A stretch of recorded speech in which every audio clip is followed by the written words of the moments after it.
don't think I'm sad. I still feel even in the current era, there is a scope for a classical test match player.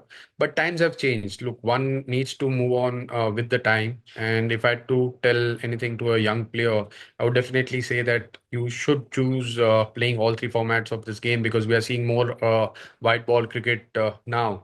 And even the players who are getting picked in the test squad are picked on their performances in the IPL, in the Indian T20 squad, or in the ODI squad. So when you perform well in the white ball cricket, you are automatically given a chance to represent the Indian Test team, and that's why their game is on the aggressive side.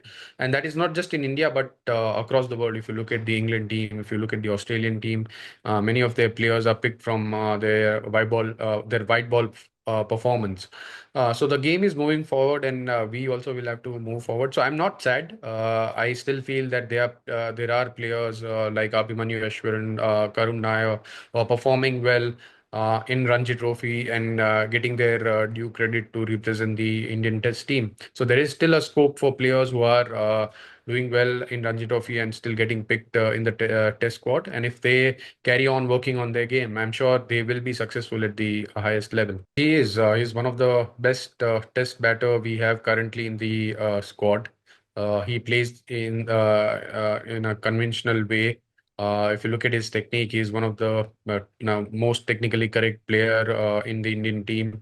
Also, it's good that he's opening the innings, which is also setting the foundation for the entire team. We also saw that he performed well in Australia, and then his form dipped down a bit, but now he's working on it. And we saw in England that once he gets going, now he's carrying on with his form, continuing his good form and converting his start into a big score, which is a positive thing to see. And I hope that he carries on like that. And he has a lot of potential, not just in Test cricket, but he's a multi-format player, and I'm sure that he will make use of his good form going forward. My debut when we had some great players, like you mentioned, Rahul Bhai was there, Sachin Paji was there, VVS Lakshman was there, Virendra Sehwag and Gauti Bhai used to open the innings, and my Bhai was captain at that time, and Zair Khan was the fast bowler then, and Bhajipa was spinner.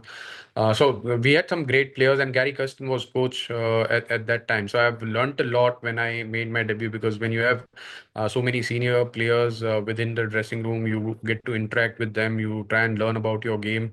You also, I had asked them questions about how to be successful in overseas conditions, and I've spoken to each and every one of them individually, and I've got great feedback, great inputs about how they prepared, what they saw in my game, and what I had to work on going forward.